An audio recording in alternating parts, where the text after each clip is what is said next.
Magandang araw mga tagapakinig. Ngayong araw sisimulan natin ang pagtalakay sa mundo ng ating panitikan. Particular sa isang akdang may mahalagang papel sa ating kasaysayan, ang nobelang Ninay na isinulat ni Pedro Paterno. Ngayon, ito ay ang aking miyembro na aking kasama sa paghahanda, si Binibining Masyado, Binibining Igsig, Ginoong Lusgapa, Ginoong Sanchez, at ako si Binibining Tukib. Para sa susunod na slide, ito ay ang introduction. Ang nobelang Ninay na ay isinulat upang ipakita ang mataas na antas ng kultura at damdamin ng mga Pilipino sa panahon ng pananakop. Sa pamamagitan ng kwento ng pag-ibig, ipinakita ni Pedro Paterno ang kagandahang asal at pananampalataya ng lahi. Layunin din ng akda na ipakita ang dangal at pagiging sibilisado ng mga Pilipino para pabulaan ang mga akusasyon ng mga mananakop noon na tayo ay wala daw tayong mga silbi o mga mababang uri lamang. Sa esensya, ito ay isang pagtatanggol sa ating karangalan na bilang Pilipino gamit ang panitikan ito. Ngayon, dadako na naman tayo sa susunod na slide. Ito ay ang may akda. At sabay-sabay natin kilalanin ang may akda ng nobelang Ninay na si Pedro Alejandro Paterno. So trivia, siya ay hindi lang isang manunulat, kundi siya ay isa ring scholar at politiko sa panahong iyon. So, si Paterno ang unang Pilipinong sumulat ng nobela at ang Ninay ang kanyang pinakatanyag na akda.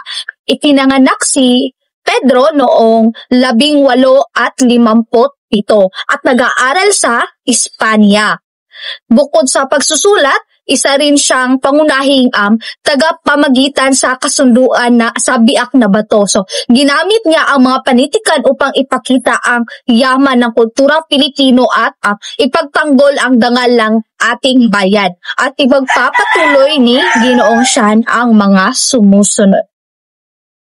Ayan, magandang araw sa lahat. Para sa pagpapatuloy, ako nga pala si Binibining Geraldine Igsig. Ngayon, dumako tayo at ating tatalakayin ang buod. So, sa buod ng Ninay ni Pedro Paterno. Ang Ninay ay isang nobelang isinulat ni Pedro Paterno. Ito ay isang mahalagang akda sa panitikang Pilipino. Ngayon, tatalakayin natin ang buod ng nobelang ito. So, ang Ninay ay kinikilalang unang nobelang Pilipino na nailathala sa wikang Kastila noong 1885. Ito ay isang trahedyang romantiko na pumapaksa sa sawi at matinding pag-iibigan ni Ninay at Carlos Mela na nasira dahil sa paninira at intriga ng isang kaaway. Nagsisimula ang kwento sa pagluluksa para kay Ninay na namatay dahil sa labis na kalungkutan.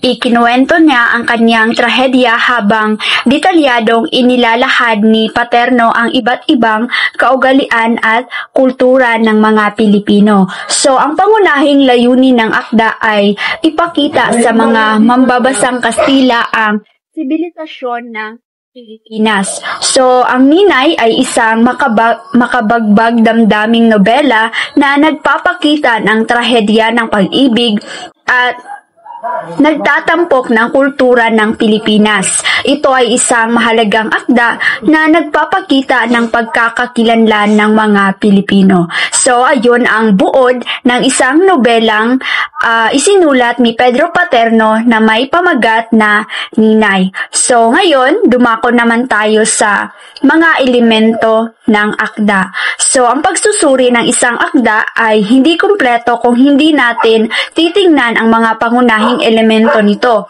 sa pamamagitan ng pag-unawa sa mga tauhan, tema, banghay at estilo. Mas mapapalalim natin ang ating pagpapahalaga at pag-unawa sa isang likhang sining. So ngayon, ating tatalakayin ang mga elemento ng akda. So narito ang iba't ibang elemento ng akda. Una ay ang tauhan. So dito sa tauhan ay nakalagay ang pangalan ni Ninay na kung saan si Ninay ay inilalarawan bilang isang dalisay at mabuting babae. At mayroon ding pangalan ni Eduardo na kung saan si Eduardo ay ang tapat na kasintahan ni Ninay. Pangalawa ay ang tema. So kapag sinabi nating tema, ito ay ang mga pangunahing tema ng akda ay umiikot sa dito ay may mga halimbawa. Una ay ang pag-ibig. So kapag sinabi nating pag-ibig, ito ay ang malalim na pagmamahalan sa pagitan ng mga tauhan. At susunod naman ay ang kabanalan. So kapag sinabi nating kabanalan, ang temang ito ay umiikot sa pagpapahalaga sa espiritualidad at moralidad. At susunod naman ay ang dangal ng Pilipino. So sa tema na ito ay ang pagpapakita ng mga positibong katangian ng mga Pilipino. Sunod naman ay ating tatalakayin ang banghay. So, ano nga ba ang banghay? Ang banghay ay ang kwento na nagsisimula sa buhay ni Ninay at nagtatapos sa mga alaala ng kanyang kamatayan, nagpapakita ng isang siklo ng buhay at pagluluksa. Sunod naman ay ang estilo. So, kapag sinabi nating estilo, ito ay ang paraan ng pagsulat. Ginagamitan ito ng masining. So, kapag sinabi nating masining, gumagamit ng mga malikhaing paglalarawan. At sunod naman ay relihiyoso. Ito ay kabilang din sa estilo sapagkat ang relihiyoso ay ang pagpapahalaga sa pananampalataya.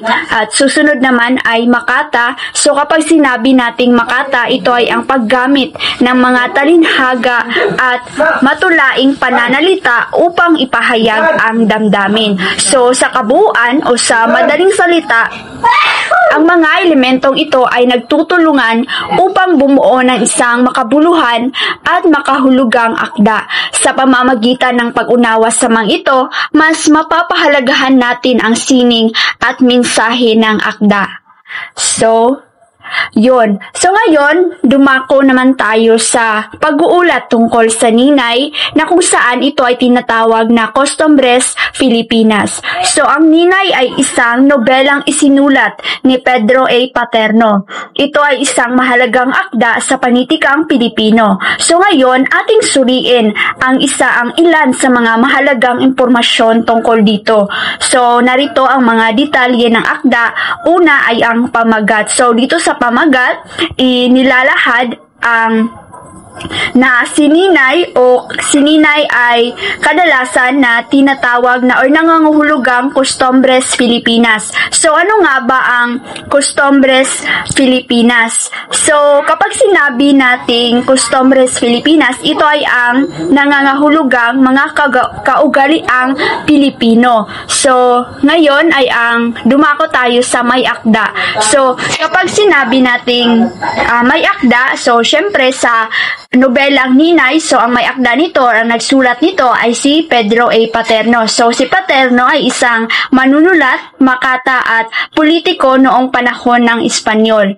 So sa panahon naman, sa nobelang Ninay ay ito ay na bilong sa klasikong panahon. So kapag sinabi natin klasikong panahon, ito ay tumutukoy sa panahon na kung kailan ang mga akda ay sumusunod sa mga tradisyonal na pamamaraan. Sunod naman ay pangunahing ideya. So, sa nobelang Ninay na isinulat ni Pedro Paterno, ang nobela ay isang pagtatanggol sa kultura at sibilisasyon ng Pilipinas. Ipinapakita nito ang mga kaugalian, tradisyon at pagpapahalaga ng mga Pilipino noong panahong iyon.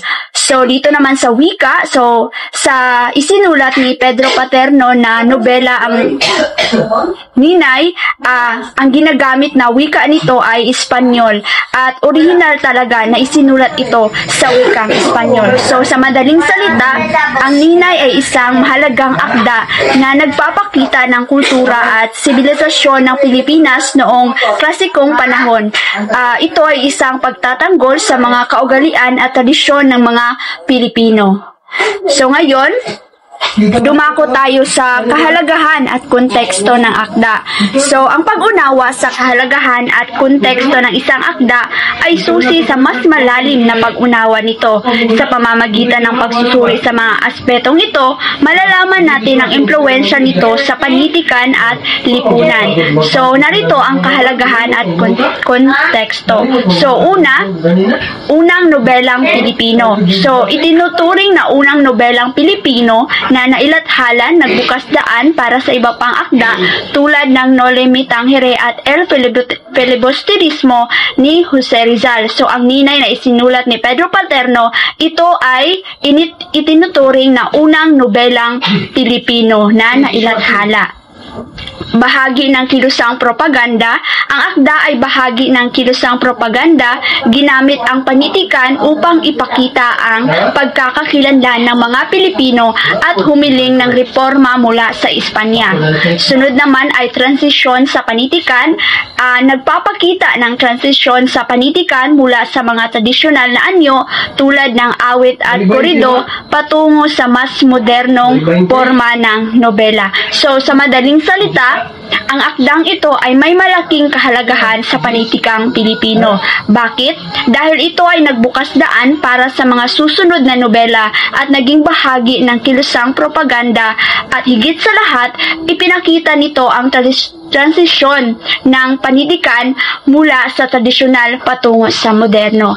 At yun lamang, sana ay marami kayong natutunan at naintindihan at sa susunod na pagbabahagi ay ibabahagi ng aking kasamahan na si Ginoong Lusgapa. Ayun, maraming salamat Binibining Igsig, no? Ngayon ay magpapatuloy tayo sa ating pagtatalakay. Ngayon ay tatalakayin naman natin ang malalim na pagsusuri sa nobelang Ninay ni Pedro Paterno.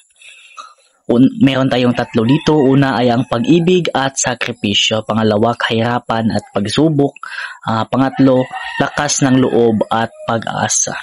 So, unahin muna natin ang pag-ibig at sakripisyo. Sa nobelang Ninay, ipinapakita na tulad ni Ninay, ang bayan ay nagdaranas ng pighati kung saan ang sakripisyo ang siyang paraan upang makamit ang pagbabago at paglaya. Sa nobelang Ninay ay doon o mababasa natin doon na talagang nagsakripisyo si Ninay para sa kanyang bayan upang makamit niya ang pagbabago sa kanyang bayan. Kaya nga makikita natin doon ang sakripisyo ni Ninay sa kanyang bayan. Pangalawa, ng kahirapan at pagsubok. Ang mga pangyayari sa akda ay nagsilbing pahiwatig na ang paghirap ay bahagi ng buhay na kailangang pagdaanan upang makamit ang kabutihan. So doon makikita rin natin ang kahirapan talaga o maraming pagsubok sa nobelang Ninay kasi nga talagang marami talagang pagsubok na dinaanan si Ninay upang makamit ang nais niyang makamit o ang pagbabago sa kanyang bayan. Pangatlo naman ang lakas ng loob at pag-asa. Bagamat may kalungkutan, pinapakita na ang tunay na lakas ay nagmula sa pananampalataya at pag-asa sa kabila ng paghihirap. So doon sa Ninay na nobela ni Pedro Paterno, makikita talaga natin na mayroon talagang kumbaga hindi nawala ng pag-asa o mayroon tayong lakas ng loob si Ninay na harapin itong lahat upang makamit niya ang pagbabago, upang makahawa o makaalis sa kahirapan ng kanyang bayan. Ayun, maraming salamat. Sa bahagi ng paglalapat, ito ay tumutukoy sa pag-uugnay ng akda sa totoong buhay. Sinasabi rito na ang mga karanasan sa akda, gaya ng pagkamatay, paghihirap at pag-asa ay nakikita rin sa tunay na buhay ng mga Pilipino sa iba't ibang yugto ng ating panahon. Tulad ni Ninay na nakaranas ng pagsubok ngunit hindi nawala ng pag-asa. Ganon din ang ating bansa. Nakaranas ng madilim na yugto gaya ng kolonyalismo at kahirapan, ngunit nanatiling may pag-asa para sa magandang kinabukasan. Ipinapakita sa bahaging ito na ang akda ay sumasalamin sa tunay na kalagayan ng mga Pilipino, matibay, mapagtiis at naniniwala sa pag-asa kahit na sa gitna ng pagsubok. Dito naman tayo sa susunod, ang pahiwatig. Ito ay tumutukoy sa mas malalim na kahulugan o mensahe na nais iparating ng may akda. Ayon dito, ang tunay na lakas ng bayan ay nagmumula sa puso, pagmamahal at pagtutulungan kahit maraming pagsubok. Binibigyang diin din na ang mga ritual, tradisyon at paniniwala ng mga Pilipino ay nagsilbing gabay upang mapanatili ang diwa ng pagkakaisa at bayanihan. Ipinapahiwatig nito na ang lakas ng bansa ay hindi nasusukat sa yaman o kapangyarihan, kundi sa pagmamahal, pananampalataya at pagkakaisa ng mga mamamayan. Ang susunod naman ay simbolismo. Ang simbolismo ay tumutukoy sa mga bagay tulad ng pangalan o pangyayari sa akda na nagbibigay mas malalim na kahulugan.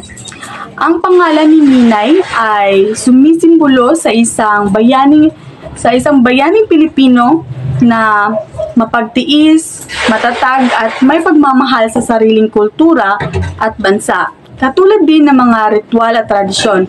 Ito ay sagisag ng pagpapatuloy ng diwa ng pagka-Pilipino sa kabila ng pagbabago ng panahon.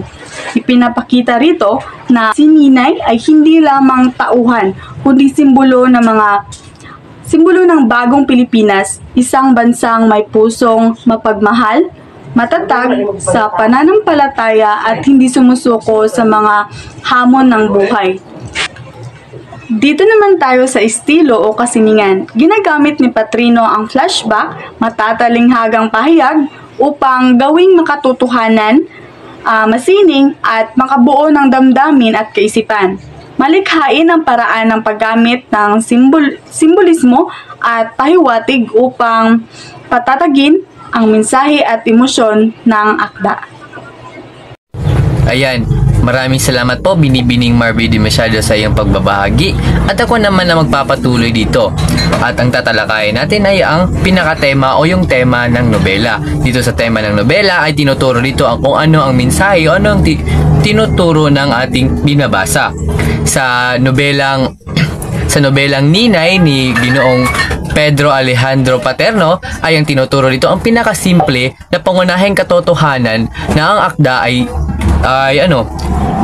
ang tunay na lakas at pag-asa ay nagmumula sa ating puso, pagmamahal sa ating bayan at pagtutulungan sa kabila ng maraming pagsubok. Tinuturo rito na kahit tayo nasa pinakamababang lugar ng ating buhay, tayo manalig sa ating sarili at sa ating kapwa para magkaroon tayo ng pag-asa kahit sa yung karumaldumal na yung nararamdaman o nararanasan natin sa ating buhay. At ayan, malapit na tayo magwawakas sa ating pagtatalakay ngayong umaga. Pero dadako muna tayo sa ating konklusyon. Dito ay ang Ninay ay hindi lamang kwento sa pag-ibig, kundi salamin sa lipunang Pilipino. Sa panahon ng Espanyol, punong ng damdamin, paniniwala at pagnanais sa kilalanin bilang marangal at may kultura. Sa pamamagitan ng aktang ito, pinatunayan ni Ginoong Pedro Paterno na kaya ng Pilipino na makipagsabayan sa larangan ng panitikan sa pag-iisip. Dito ipinapakita na tayo mga Pilipino may kakayahan tayong magipagkompetensya sa ibang mga banyaga o yung mga ibang bansa dahil may pag-asa tayo sa ating sarili at mas lalo na may pag-asa tayo sa ating bayan. At narito po ang aming sanggunian sa aming pag-uulat ngayong umaga. Dito kami kumuha ng mga impormasyon na pwede nyong itap o i-search sa Google para inyong makita rin. At maraming salamat sa iyong pagkikinig sa umagang ito. Naway may natutunan kayo at may mailapat kayo sa iyong sarili bilang isang mambabasa. At ako nga pala si Sean Heinz Sanchez at ang kasama ko ngayon sa Ang mga kasamahan ko ngayon ay sila Binibining Jamaica Tukip, si Ginoong James Adrian Lusgapa, si Binibining Marby De Machado, at si Binibining Geraldine Igsig. Maraming salamat!